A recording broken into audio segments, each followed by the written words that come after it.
MacDonald. Johnstone. Steen and Derry Johnson out in front.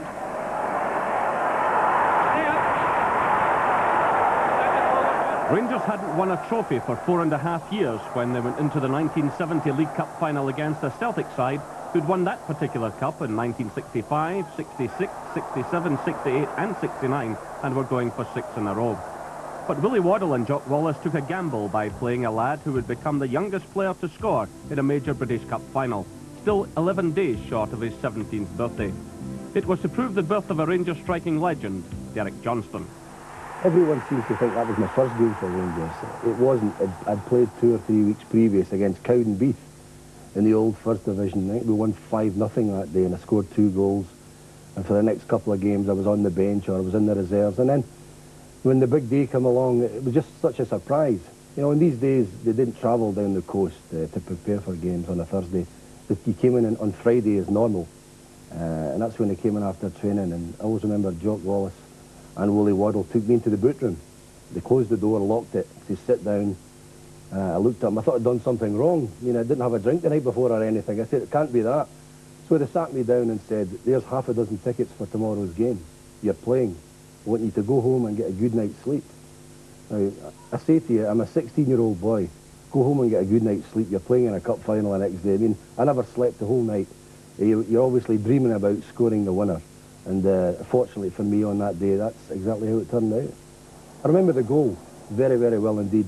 Willie Johnson going over from the left to the right, and he crossed the ball into it. Of course, I've jumped with my eyes shut, as I normally did, in between Jim Craig and Billy McNeil. Unfortunately for me, the ball ended up in the net. The only other thing I can remember about that game was that late on, maybe about 5 or 10 minutes to go, Willie Johnson sitting on the ball, which he got a bit of stick for. I think Rangers hadn't won a trophy for 3 or 4 seasons, and obviously this was the big one for them. And basically, that's all I can remember about the game. That was the first time I'd ever won an actual medal. I played in some cup finals and unfortunately got beat. But that was the first time I'd won a medal, and as I say, that was another. There seemed to be a lot of rainy days in my career, but that was 106,000 at Hampden. Very, very wet conditions, and Derek Johnstone, just a youngster, had joined the club and started to do really well, and they had a couple of came on, he got introduced into the first team and done well, and Willie Waddell took a wee bit of gamble, and it was a gamble, but it was a gamble that paid off, and Big Derek scored a magnificent goal. And as I say, that really started my generation of the Rangers teams. That was starting to formulate all the good players in there, and we went forward with that team, and really we had a lot of success and all through the 70s with it.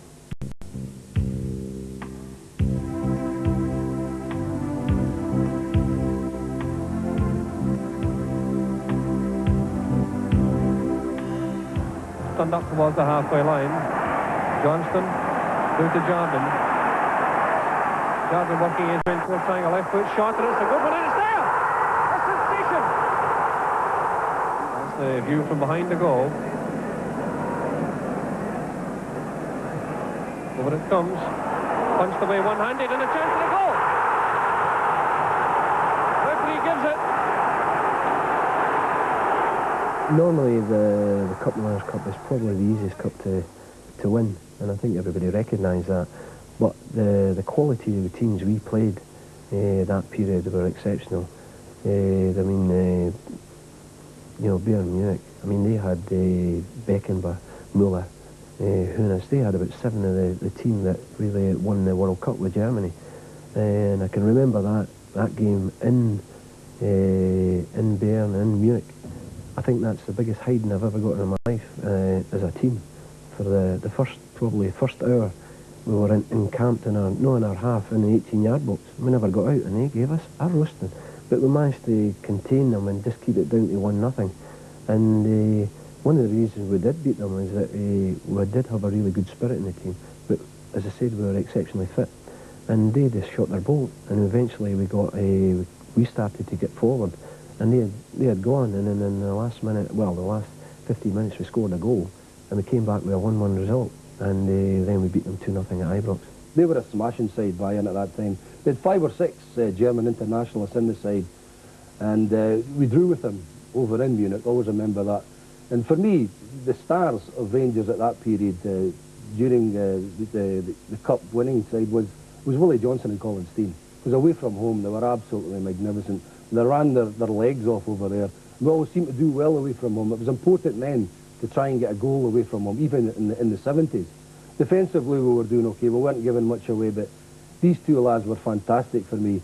And to get the draw over in Bayern Munich, I can always remember my job on that night was to mark Uli Hoeneß. He was the man that supplied everything in midfield for them. He was the Spielmacher. I did well remember that then, didn't I? And I had to follow him. I remember Willie Waddell saying to me, look, whatever you do, I want you to stick by Uli Hoeneß. Wherever he goes, if he goes off for a wee at 20 minutes ago, you follow him into that toilet, make sure he stays there. I stayed with him the whole 90 minutes. You rarely got a kick at the ball. I came in and Willie Waddell shook my hand and said, you were the man of the match. I think I had 2 kicks of the ball, but I'd done my job. That was tactics in these days. And of course, when we came back to Ibrox, there were 60,000 people there. Of course, we got off to the great start with that Sandy Jardine goal in the first minute with his left foot. I think that surprised most people rather than him. Of course, Derek Parlane had come in as well and made it 2-0. That was a fabulous night. And it was just a great feeling that we were going into a European final. Rangers teams before had played in finals, obviously in Nuremberg again, where they were beaten. But I think the lads after I had the feeling, this is our year.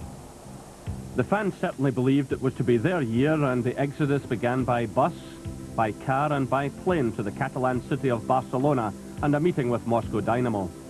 It's estimated as many as 30,000 made the trip, hoping it would prove third time lucky for Rangers in the European Cup Winners' Cup. No fewer than 30 aircraft left Glasgow Airport alone. Bank loans had been taken out and insurance policies cashed. The Ibrox Legions were convinced that their club would win a European trophy for the first time. What are you going to do over there? We're going to show that it's straight over there anyway. You? We're going to drink plenty anyway, I'll say that much.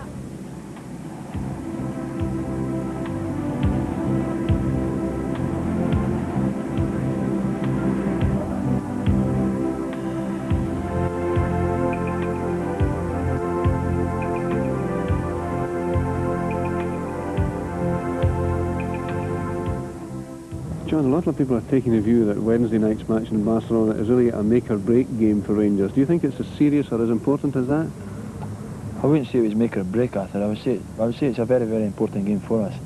Any final of a European trophy is an important game for any club. People are also saying that Moscow Dynamo are a fairly young side, that they're relatively inexperienced at this level of football, and that Rangers will probably start favourites to win. Do you think you would rather be the underdogs, or would you like to be favourites going out? Well, I'm not really worried about being favourites. Moscow Dynamo don't bother me really. I'm more worried about the way we can play. If we play the way we can play, I'm not worried about who's favourites or who's underdogs. John, which of your European Cup Winners' Cup matches so far do you think Rangers have played their best football? Well, I think the last round against Bayern must be one of their best. But we've had hard games in all the rounds of this cup. It's been a hard season for us in this tournament, and I think we're doing very well to get to the final. Well, you yourself have been fighting hard against this ankle injury. I know you've been getting treatment right up until the very last minute. How do you feel about playing with an ankle that might perhaps give you a wee bit of trouble? Well, I've had a few of these, but after the years I've played now. But my biggest problem has been that the season actually finished a couple of weeks back, and there's not been any games apart from the 2 friendly games we've played. And the grounds were a bit hard, and I only played in half an hour in both of them. But they served their purpose, and I'm looking forward to the game Wednesday. I want to be fully fit. Let me ask you this finally, John. How do you and the players feel about it? How confident are you of bringing the European Cup Winners' Cup back to Scotland for the first time? Well, we're very confident. I hope we can do it for not only the Rangers fans, but for Scotland. It's our third time in this final. I hope it's a good omen for us. The biggest problem for us, or for Jock Wallace and Willie Waddell, was what the team was going to be. With 2 players injured at the time, obviously the skipper, Greggy, had an ankle injury. I mean, he hadn't trained for a couple of weeks. He had to be obviously very, very doubtful, but he was a leader on the park. And I think it was important for him to play in the game, whether he was fit or not. And the other one was Colin Jackson, who was a great marker in the side. Couldn't pass the ball, it has to be said, be Bomber, but you asked him to go and mark somebody, and he did a good job. He was the other one that was struggling. And I can remember the day of the game, the 2 of them given fitness tests, and John Gregg really wasn't fit. He got out of his bed that morning and couldn't walk. I mean, his ankle was so sore and stiff. I think he had to be given an injection really to play in the game, to take away the pain, and he certainly wasn't near 100% fit. But that was a bonus for all the lads, that he should play in the game. He was going to start the game anyway. Colin Jackson was a wee bit unlucky. He'd been injured a few weeks before, and he thought he would have made it to the final. He had a fitness test and broke down in the morning, so he was obviously gutted. For me, that was the reason I played. Had Colin Jackson been fit, I think he would have played at centre-half alongside Dave Smith, and I would have been on the bench. So it was fortune for me, but obviously disappointment for Colin Jackson. We'll get into a 3-goal lead, 3 smashing goals. Dave Smith, I think, involved in most of them. He was absolutely outstanding that night. I know Willie Johnson scored 2 and Steenie got 1, but Dave Smith at the back was absolutely immense.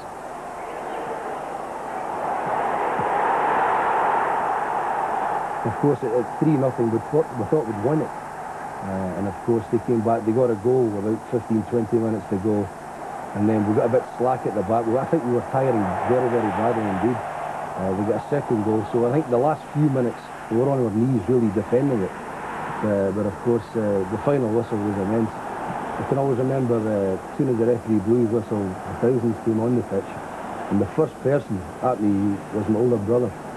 And the first thing I did was I took off the top and gave it to him. I made sure he got it, stuck up his jumper, so at least we've got a shirt. I think going off, all I had left was the tie-ups on the socks. Everything else had been ripped off me. It was one of the Chippendales then, I think. But it was great, great night that was, and it was history. That was the first thing that everybody was saying. You know, it's of all the great Rangers sides that have been in the past, this is the only one that's won a European trophy, and even to this day, you know, we're the only Rangers side that's won a trophy. And it was smashing. Going into the dressing room, everybody was jumping about, the champagne was flowing. We all jumped into the big bath that was there. We still hadn't seen the cup. What we hadn't realised that when the game had finished, that John Gregg and Willie Waddell had to go along to this little room, you know, 10 by 10 room, and the chairman of UEFA had just given John Gregg a trophy, as if to say, here it is, now get out. And John came into the bath and threw it in the bath, and we were throwing this little toy about. But it was fabulous, and it's something I'll certainly remember for the rest of my life. The unfortunate thing for us, and I felt as a player, that it's always nice to, when you win something, to be able to go around the park and show the supporters and enjoy it after it. And that was denied us. I think when you play with Rangers and Celtic, one of the things you miss is that if anybody else wins it, they can go, like say if Aberdeen, the town comes up and you go on an open deck bus. If the same with any other town, Hearts and Hibs do the same. If you play for Rangers and Celtic, basically you're not allowed to do that. The only thing you've really got is, in the olden days, you got a chance to go around the park with it. And for us to win probably our greatest honour, and because of the trouble and with the police and the supporters, we were denied getting presented and going around the stadium and that. And it's always something I regret. But John Gregg, Sandy Jardine, Derek Johnstone and the rest did get their lap of honour. Tens of thousands filled Ibrox the following day to welcome back their heroes amid emotional scenes. This had been a trophy won against quality opposition. Following the success of Barcelona, Willie Waddell had moved upstairs as general manager and handed the full running of the team to a man who had already been making a huge contribution as first-team coach and who had the total respect of the players. Jock Wallace was a fitness fanatic, there's no doubt about that.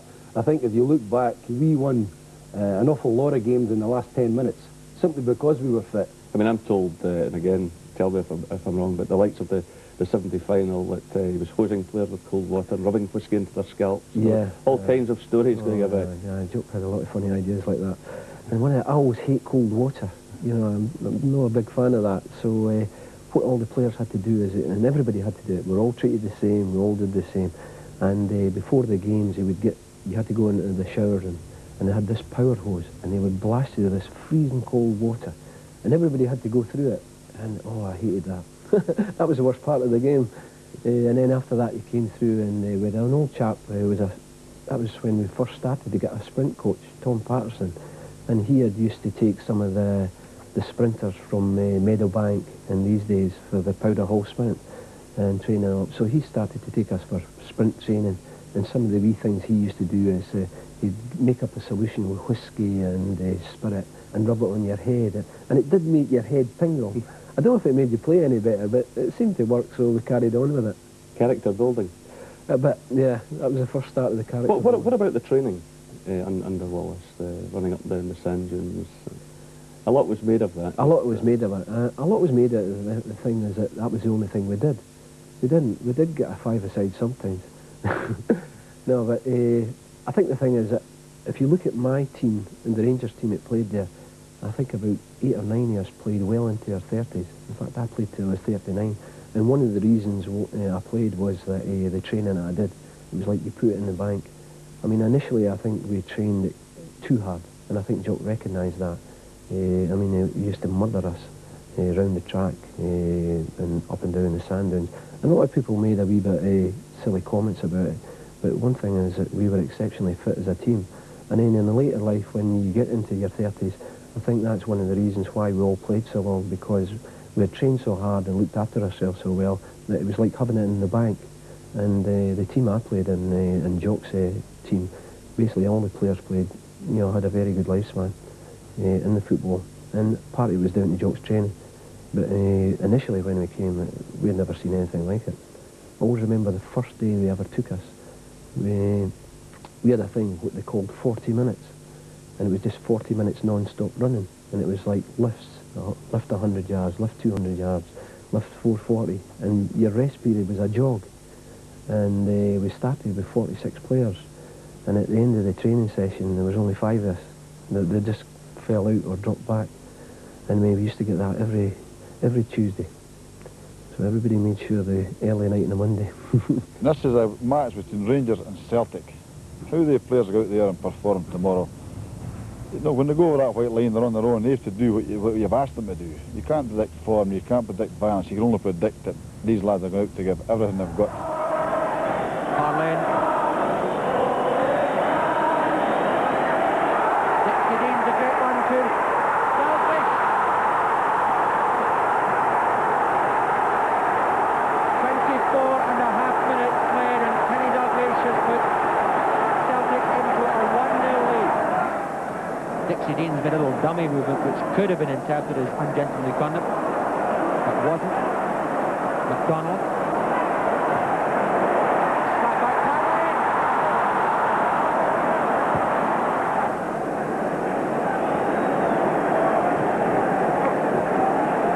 Into the second half, and right.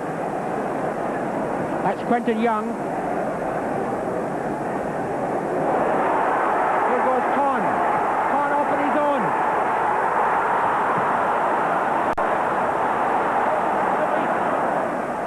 Johnston. Johnston did well to Douglas Dean. Fred stopped it on the line. Rangers 2-1 ahead. George Conley to take this kick, and he rarely misses.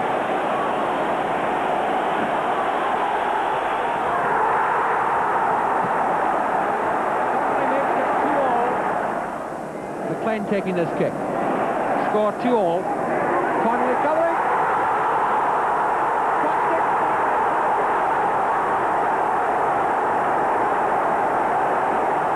Forsyth just got that one finally, giving Rangers a 3-2 lead. Best ever.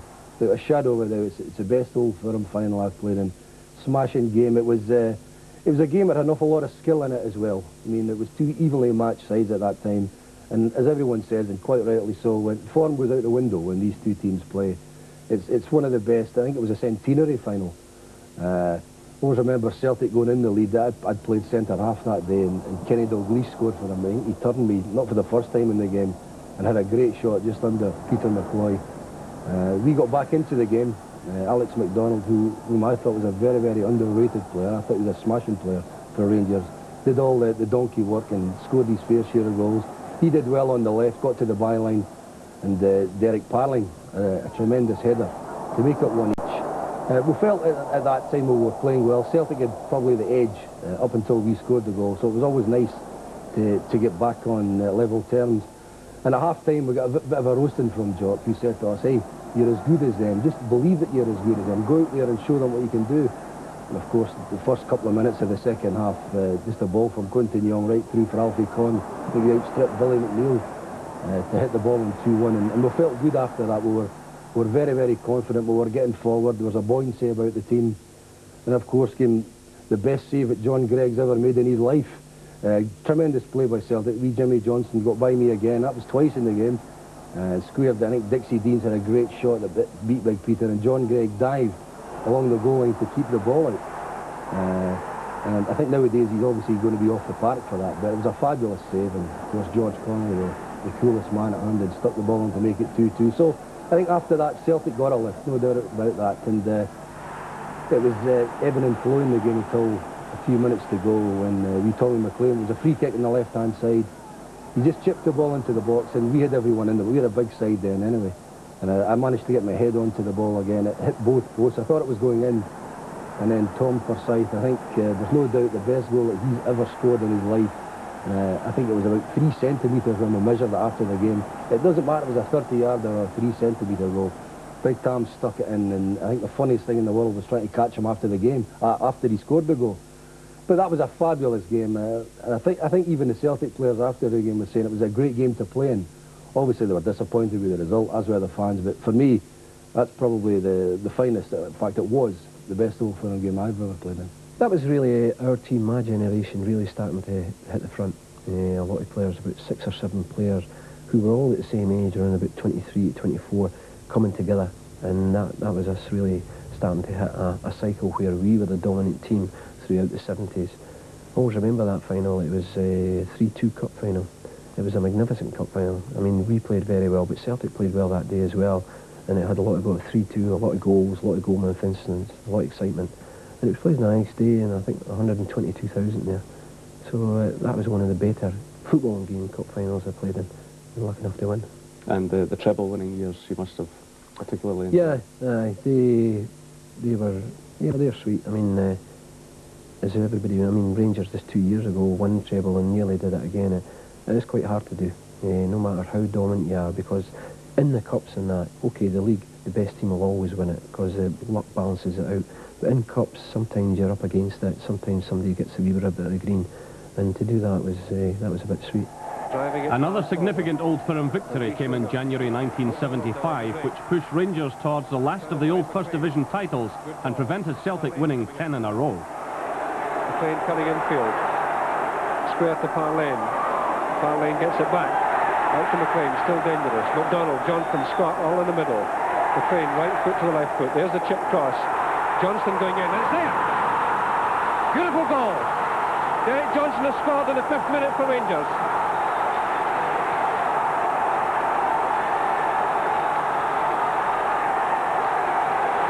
Rangers lead 1-0. A beautiful build-up and a beautiful climax. McDonald's superb pass out to McLean. McLean making tracks infield. Parlane looked as if he had lost it. Got it through again to McLean. McLean right foot to his left foot, out in front. Derek Johnson at the far post, a fine header. Spartan Thistle on Wednesday. This pitch walked into this match early in the second half. McDonald. McLean. Great chance for number 2. It's there. It's number 2. Rangers go 2 up. 4.5 minutes in the second half. A brilliantly simple goal. Alec MacDonald hit an absolutely superb ball inside the Celtic defence. Tommy McLean ran on, and as Hunter came out, stuck the ball into the corner to give Rangers a 2-goal lead. McDougall coming away for Rangers. Good running here by McDougall. Nice ball out to McLean. There's the cross. Parlane. It's a goal. 3-0. Parlane has made it 3-0. 28 minutes gone in the second half. And that's the close-up that gives you the news. So Rangers 3 up now. A brilliant move on the right, and it was young McDougall, Ian McDougall, who really did the build-up. He worked through on the right, shoved it out to McLean. McLean floated it across. There was a slight deflection on the way over, which I think partially deceived Ali Hunter, and Parlane was at the far post to nod the ball into the net to make it Rangers 3, Celtic 0. Rangers and their fans had waited since 1964 for championship success. Judgment Day came at Easter Road against Hibernian, where they needed a point. Early indications were that it wouldn't be easy. Early for Hibs. Harper. Picked up by Stanton. Shadler and Duncan on the left. Shadler sprinting downfield, and that's a nice cross. There's a great chance for Hibs. And the ball's in the net, and it's a goal. McLeod has scored for Hibs in the 19th minute. A beautifully taken goal. Richly deserved by Hibs, who've played some sparkling football. Rangers 1 goal down.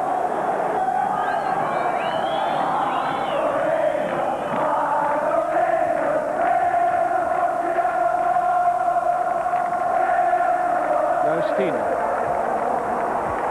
Stopped by Shadler. Shadler back, there's a chance. McKean going through, brought down on a penalty. Penalty to Rangers. Sensation in the 12th minute of the second half. Tragedy for Eric Shadler. An absolute tragedy for Eric Shadler. He thought the way to the goalkeeper was clear. He turned the ball back. Bobby McKean was onto it. Got round MacArthur, who had no choice but to pull him down. And it's a penalty kick. And what a moment for Sandy Jardine.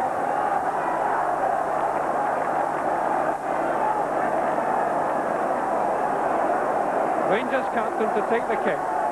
There's Jim MacArthur. Here's Jardine.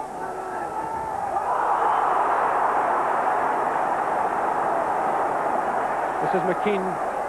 McKean coming through, brought down from behind.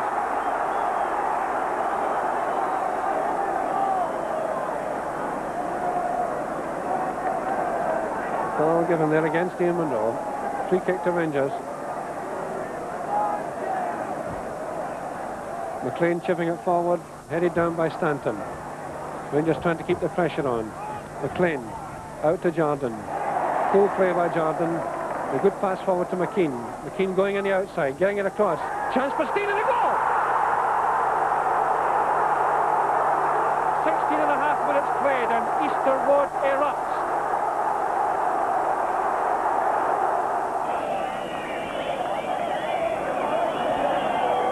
Free kick to Hibs. Smith lofting it forward.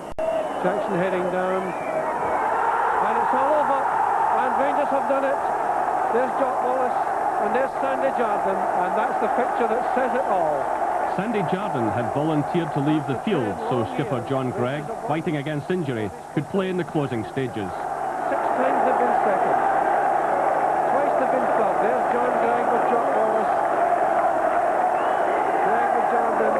Wallace around all his players. Hibs offering their congratulations. A fine, fine match. The Ibrox fans, as you can see, absolutely delirious. Hibs offering the congratulations there. Jock Wallace with his players. Great delight. Easter Road belongs to the fans. They're leaping about, cheering and singing. And I wouldn't be surprised if Rangers came over towards the fans. They certainly seem to want to do it. Yes, there they go.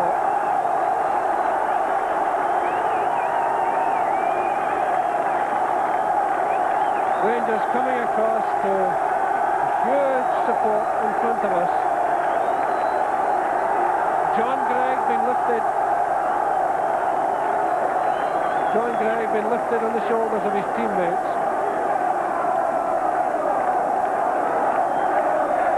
Wallace there with Gregg.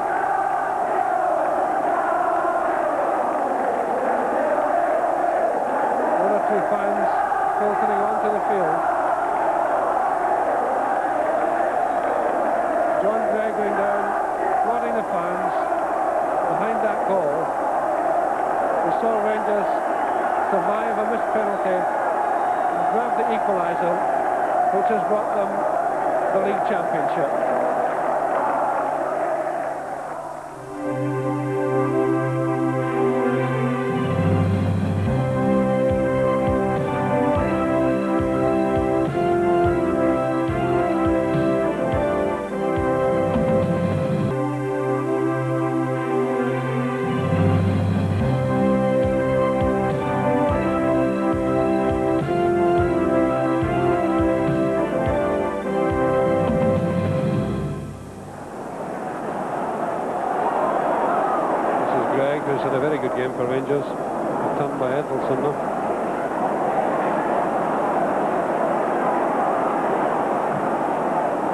downfield. Young to McLean. Intelligent return ball to Young. Lane going in with McDonald. McLean unmarked at the far side. Edmondson played across by Young. Here's McDonald. Great goal.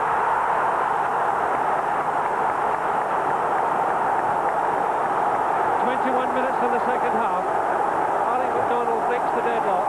Rangers lead by 1-0. So there's John Gregg. And there's the Scottish League Cup. And there's the roar from the Rangers fans. No sign of the rest of the Rangers team. Sandy Jardine finally appearing behind them.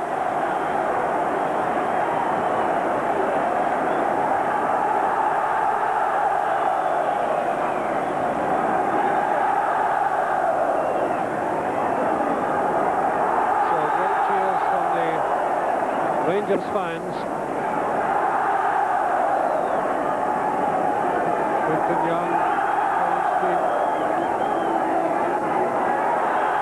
McDonald, the man who scored the goal midway through the second half. Wee Donny was, he never got the credit he was due. He was, you know, it was one of these favourite terms at the time. He was a player's player, and people didn't appreciate the sort of job he did.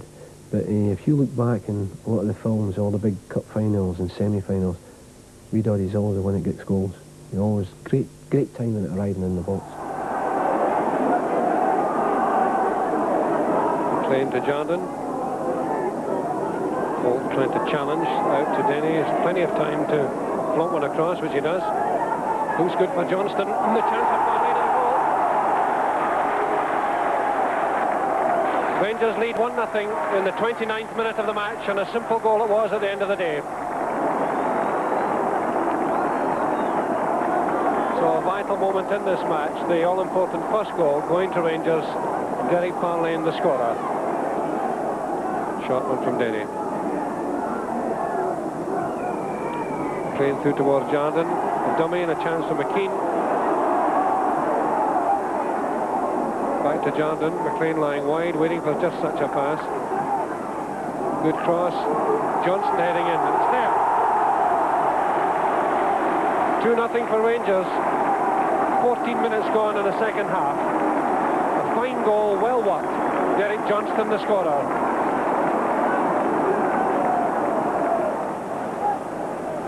So a throw to United, a few yards from the corner flag. Taken by Houston. Fell back out. Houston is onside. United really could use a goal at this stage in the game. Payne going up, and a great chance for Sturrock, and it must be a goal, and it is. Paul Sturrock, the substitute, has scored in the 18th minute of the second half. A nicely worked and a nicely taken goal, coming at just the right time for United.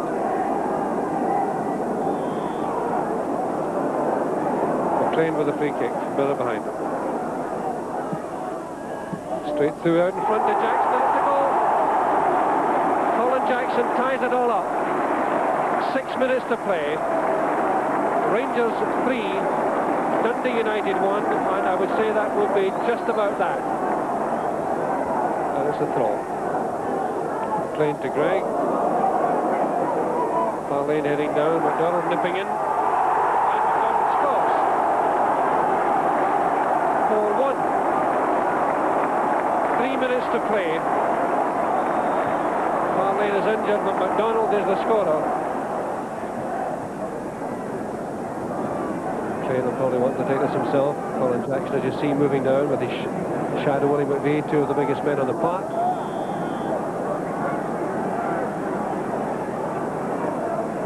McLean floating it in, looking for Jackson. McVeigh away for a corner.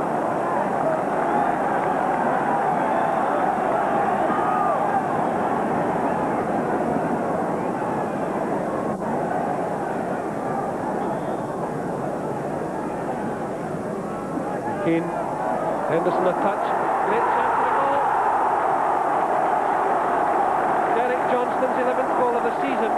Rangers lead 1-0, 5 minutes played.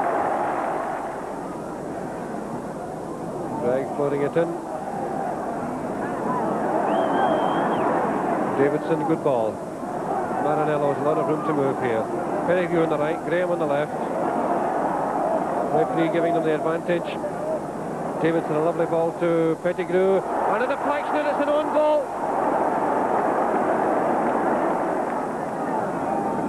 Side for McLean. Neat play by McLean. McDonald off through the centre. Hamilton to McKean. Out in front of the chance, and it's hits the post, and it's in off the post by Johnstone. Goal number 2. This is Alec Miller. Play by McKean.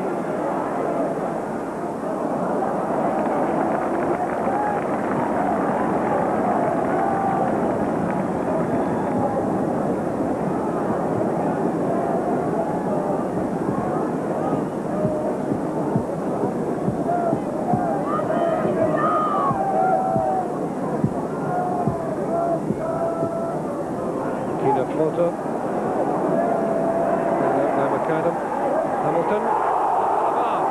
Chance for Henderson. That's a goal. 3-1 Rangers, 8 minutes to play. Well play by Greg. Referee waving play on. This is Maranello now. Lovely ball. McLaren, a lovely goal. Beautiful goal. McKean is through the centre. Here lets it run to Geoghegan. Now Williamson. Rob on the right. Jarvie drifting out from the centre as well, but Forsyth coming across with him. Foul by Jarvie on Forsyth.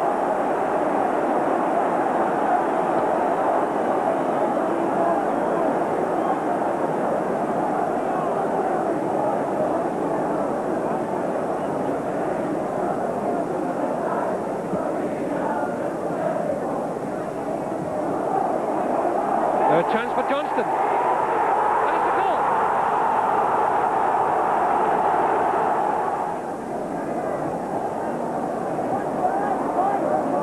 Right away it's Henderson going forward.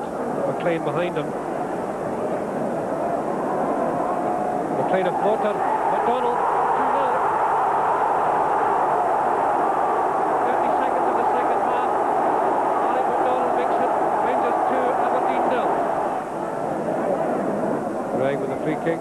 Johnstone well up. Straight to Geoghegan. He tries it straight at Johnstone.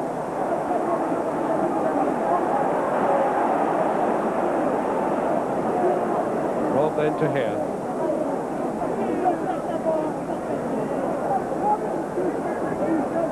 Graham with his shadow, Alec Miller beside him. Good ball. Smith has a free shot here if he wants it. Oh, what a goal! What a goal! Jackson putting it forward. Miller at full stretch, doesn't get it away. McLean lofting it forward. Henderson, it must be. 3-1, 30 minutes.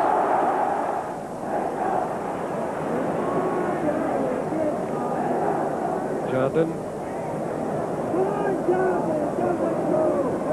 Greg, good ball. Keen in good position. Out in front to Henderson. Dummy to Parlane. Oh, what a move, what a move. What a chance. And it's in. Parlane has scored. Score 1, 3 minutes to play. The League Cup and Premier Championship had been won. Now Rangers could clinch the treble by beating Hearts in the Scottish Cup final at Hampden.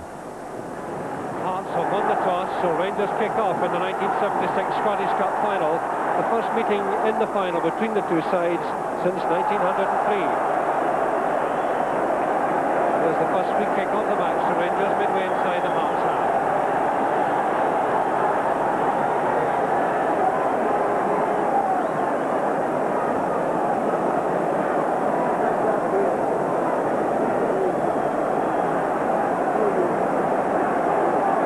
And Johnstone with his shadow, John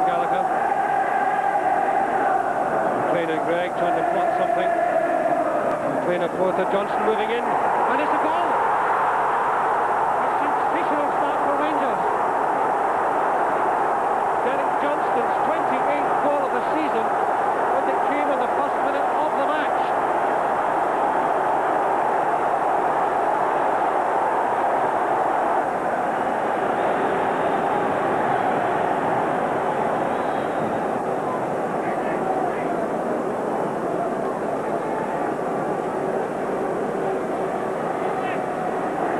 Into injury time.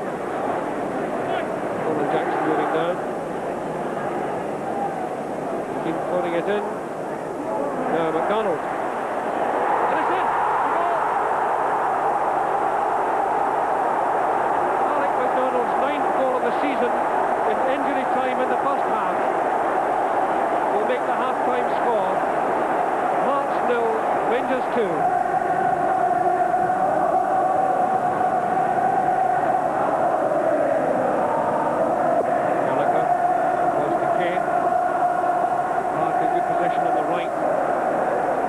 But McDonald saw that, read it well. Hearts throw. Aird and Prentice, now Aird wriggling his way through, trying to 1-2, didn't work. Gregg intercepting. Keane going left, Henderson coming across to the right. Johnston in the centre, McKean is there, Gregg in support. Short ball to McKean. Nice play by McKean. There's the cross, there's the goal. Goal number 3. Derek Johnstone has scored it, but Bobby McKean's all the way. Goal number 29 for Derek Johnstone in the season. 9 minutes to play, and that, I would say, is that. Now Aird.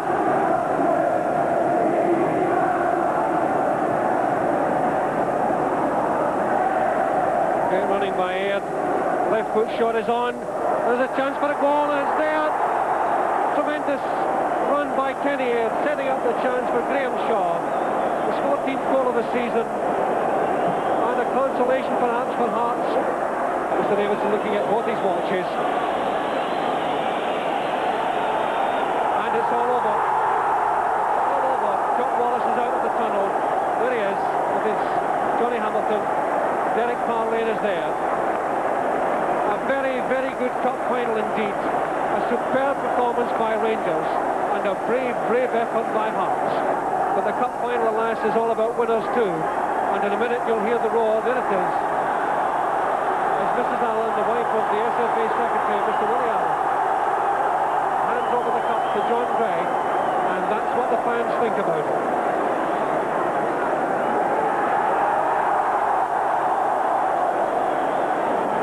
Forgot his medal. Behind him, Peter McCloy, so safe, but no chance for the goal that beat him.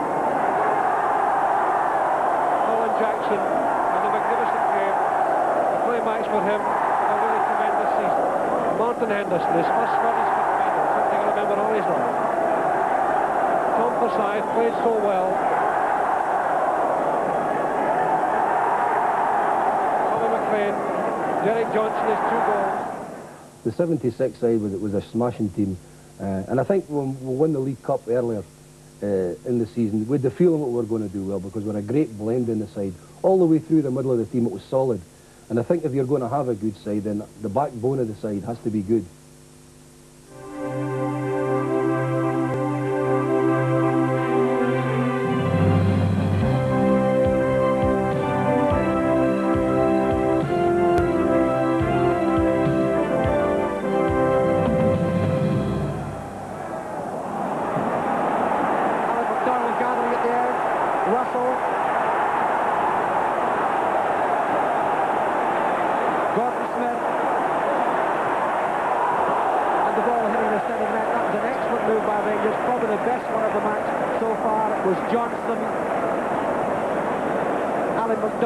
Then Russell, then that chip across by Gordon Smith, and now of course the clearance by Peter Latchford. There's Russell again. Gordon Smith. Gordon Smith scores his 20th goal for Rangers. Now how will Celtic react to this? There's the answer. Joe Craig trying a header there, appeals that he had been fouled. The referee waving play on. For a moment, he gave the Celtic fans some hope there. He appeared to run to the spot, but waved play on. MacDonald. McLean. Russell must score. Dragon Buck finishes it off.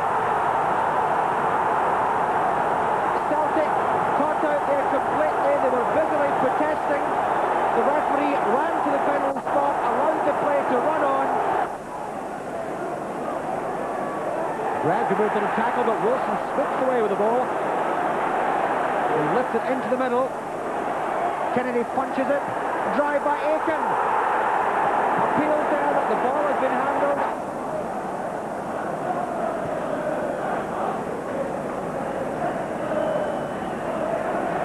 Lavin taking it. Craig with his chest. And driven in by Edvalson.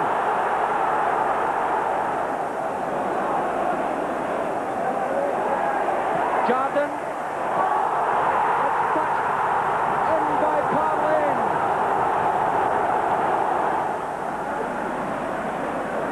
Here comes McKean. Right winger playing on the left at the moment. Gordon Smith. Fullback Young, who tumbled down. Stark, rather, who went down. Gordon Smith. Johnstone there, touched it. Bit of old play there.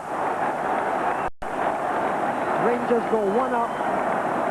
Scored by Johnstone, made by Smith.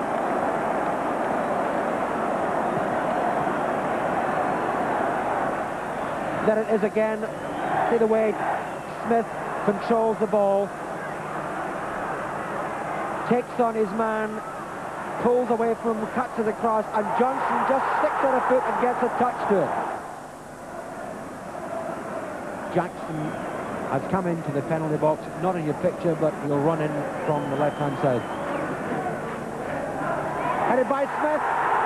Gordon Smith scores. Colin Jackson was up there, but not needed. Cooper took the kick. Gordon Smith finished it off. 28 minutes. So there it is again.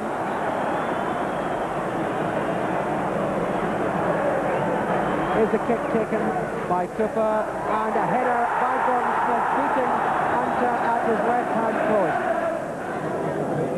Colin Jackson moving down. McLean available for a short one. There it goes. Headed in by Johnstone, and it's a goal. Gallagher appealed to Rankin. Brown coming up on his side. Clark's there as well. A lot of white shirts are forward in the closing moments of the first half. This is Brown, tries one in, and it's a goal! Shot into McLean. Interception by Rankin. Now, what a chance for Rankin. Has he got the legs? Has he got the stamina? Has he got the coolness? McLean comes back at him, Rankin comes through, turns it in, and that is a sensation. Can Forfar hold out? This is McLean. Again, it's knocked in, and it's a goal. 2-2. Now McLean. Oh, beautiful ball. MacDonald. Oh, and a lovely goal. Now that was a beautiful goal by Ali MacDonald. Derek Parlin looking for another chance. McLean takes it. And Parlin is there. McLean coming through. Good run by McLean. Tremendous run by McLean, and a goal by Johnstone. Oh, Tommy McLean, brilliant. Forfar on the point of exhaustion. Wide on the right. Lavin tries a long one. Spotted late by Kennedy, still dangerous. Taken out in front, Edvalson moving in. Tremendous recovery there by Kennedy, saving the day for Rangers.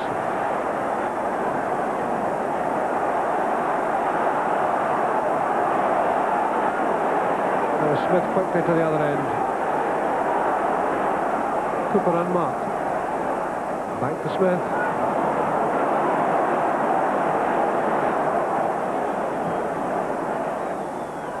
Smith going on the outside, but running into trouble. Pulls it out in front. Cooper scores. Cooper scores for Rangers. 6 minutes from half-time. Dave Cooper's 7th goal of the season, made by Gordon Smith. Finished off by Dave Cooper's powerful left foot. Out to McLean.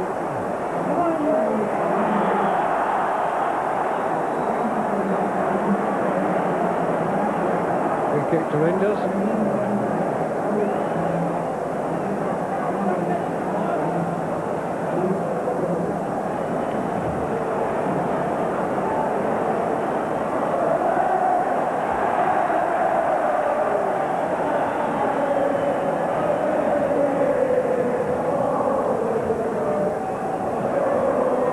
Donald looking up into the sun for that one. This is Aiken. O'Day.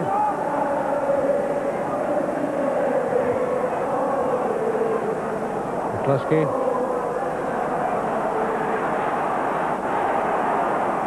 Snedden, who's onside. That's a good move. Edvaldsen. Goal! Out of nothing, Celtic score. Edvaldsen. His 10th goal of the season. 5 minutes to go. And Celtic from nowhere have fought back and scored a tremendous equaliser. All happened down the right-hand side. Snedden made ground on the right. Got his crossover. Edvaldsen moved in with Jackson. Kennedy came off his line. The ball finished up in the back of the net. 3 minutes remaining. Smith to Johnston. Miller coming up as the extra man. There's his cross. There's Latchford, the ball spinning loose. Headed in by Smith, and the referee's giving a goal. Gordon Smith scores. 3 minutes from the end of extra time. His 23rd goal of the season. And for the second time in the match, Rangers go into the lead. Alec Miller came up on the overlap. Picked up that ball wide. Made space very quickly in field. Putting it across right-footed. Latchford committed himself, punched it away. And Smith followed up, headed the ball into the net.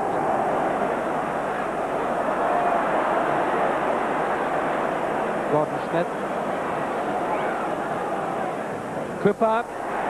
Coming infield, Derek Johnston.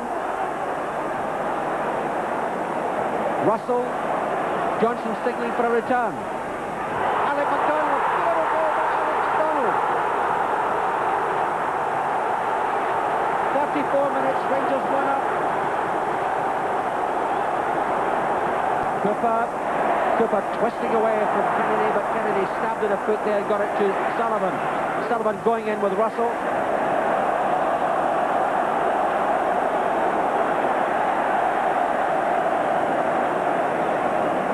Rangers throw.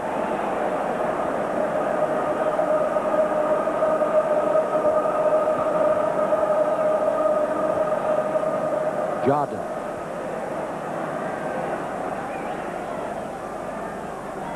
McLean with his left foot. And a great header by Johnston. Great goal by Johnston. 2-0 for Rangers. 13 minutes played in the second half. Sullivan.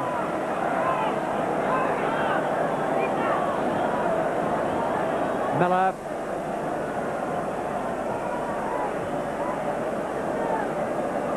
Scanlon. McMaster. Cut across. And Ritchie had a chance there. The ball dropped into goal. Ritchie has scored. Fullback Ritchie has scored. But is it too late for Aberdeen? 5 minutes from the end.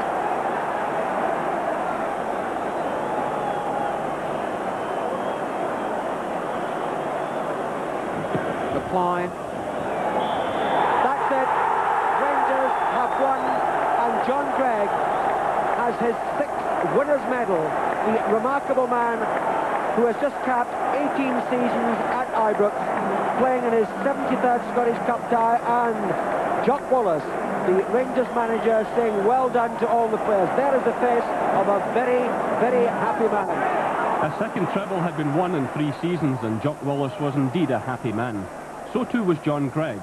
What neither knew was that this would be Wallace's last game in charge of the treble-winning Rangers side. A fallout between Willie Waddell and Wallace led to the latter quitting and joining Leicester City a short time later. It also proved to be John Gregg's last game for Rangers, because he was pitched straight from the dressing room into the Ibrox hot seat as Wallace's successor. Without doubt, Gregg was one of the truly great Rangers captains. He had won medals in the early part of his career, but then had to endure the difficult years when Johnstone reigned at Celtic. Gregg had often carried Rangers on his back during that period. It was fitting, therefore, that he also enjoyed so much success in the latter seasons of a superb career. Well, that's why he had a stoop in his back, because he carried Rangers for years and years. And he was well respected by players. That's one thing. I mean, they used to say to us he was the ball player in the team, but he was the man that got, if you weren't playing well, you certainly get a kick up the backside for you, Greg. And that's what you need on the park. It doesn't have to be the captain that does that. I think you always need somebody there when people are looking low and they're feeling sorry for themselves. It needs somebody to come over and clout you in the ear or kick you in the backside. And Greggy was superb at that. Might not be playing well himself at the time, but he made sure that others played well around him. And I think that's very, very important. Even nowadays, that's important for players. Jerry Johnson out in front. Stay out! Out to McLean, still dangerous. McDonald, Johnson, Scott, all in the middle. McLean, right foot to the left foot. There's the chip cross. Johnston going in. That's there! Beautiful goal! Derek Johnson has scored in the 5th minute for Rangers. McLean and Gregg trying to plot something. McLean a quarter, Johnson moving in. And it's a goal! A sensational start for Rangers.